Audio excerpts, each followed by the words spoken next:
الحمدللہ رب العالمین والصلاة والسلام علی سید المرسلین اما بعد۔ ایک بھائی اپنے سوال میں کہتے ہیں کہ میرے والد صاحب فوت ہو چکے ہیں، میں ان کے لیے کیا کچھ کر سکتا ہوں؟ تو گزارش یہ ہے کہ سب سے زیادہ میت کو ہماری دعاؤں کی ضرورت ہوتی ہے، اس لیے میت کے لیے، فوت شدہ والدین کے لیے بار بار دعائیں کرنی چاہیے، کیونکہ دعاؤں سے انہیں بہت فائدہ ہوتا ہے۔ امام ابن ماجہ اپنی سنن میں اور امام بخاری اپنی کتاب الادب المفرد میں روایت کرتے ہیں کہ میت کا درجہ بلند ہوتا ہے تو میت سوال کرتی ہے کہ میرا درجہ کیسے بلند ہوا؟ جواب آتا ہے کہ تیرے بیٹے نے تیرے لیے دعائے مغفرت کی ہے۔ اور نبی علیہ الصلوۃ والسلام ارشاد فرماتے ہیں اس حدیث میں جسے امام مسلم روایت کرتے ہیں کہ جب کوئی فوت ہو جاتا ہے تو اس کے اعمال کا سلسلہ منقطع ہو جاتا ہے، یعنی کہ اس کے نامہ اعمال میں اب کوئی اجر و ثواب نہیں لکھا جاتا، جو پہلے لکھا جا چکا وہی رہے گا، اس میں اضافہ نہیں ہوگا۔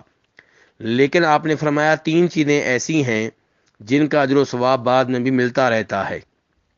ان میں سے ایک وہ علم ہے جو انسان لوگوں کو دے کر گیا ہے، تو لوگ اس علم سے فائدہ اٹھاتے رہیں گے اور جانے والے کو بھی ثواب ملتا رہے گا۔ اور آپ نے یہ بھی فرمایا تھا کہ کوئی نیک اولاد چھوڑ کر گیا ہے تو یہ نیک اولاد اس کے لیے دعائیں کرتی ہے۔ تو یہاں حدیث میں یہ کہا گیا کہ نیک اولاد میت کے لیے، والد کے لیے، والدہ کے لیے دعائیں کرتی ہے، یعنی کہ اس کا بھی اس کو فائدہ ہوگا۔ تو یہاں سے یہ اندازہ لگایا جا سکتا ہے کہ میت کو دعاؤں کی کتنی ضرورت ہے اور دعائیں کتنی اس کے لیے مفید ہیں۔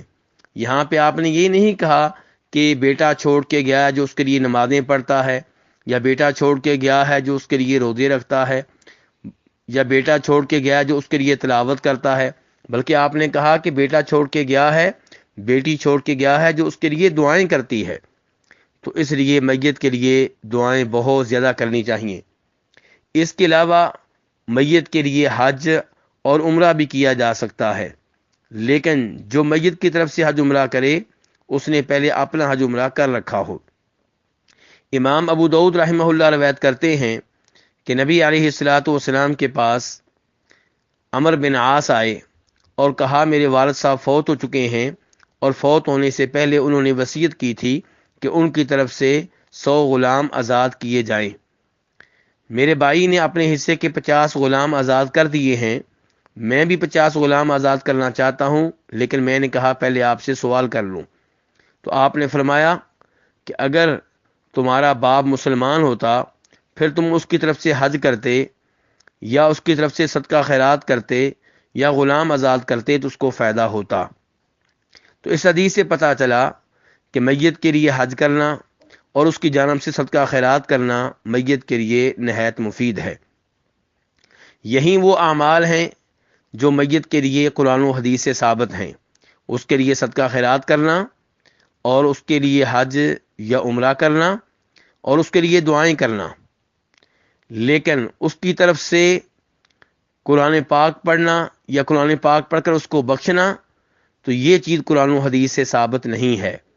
ہاں، اگر والد نے اپنی اولاد کو تلاوت کلام پاک پہ لگایا تھا، تلاوت کلام پاک سکھائی تھی یا سکھانے کا بندوبست کیا تھا، تو یہ بچے، یہ بیٹے جب تک تلاوت کرتے رہیں گے ان کو بھی ثواب ملتا رہے گا اور والد کو بھی ملتا رہے گا۔ اللہ رب العزت سے دعا ہے کہ وہ تمام فوت شدہ مسلمانوں کی مغفرت فرمائے اور انہیں جنت میں اعلیٰ مقام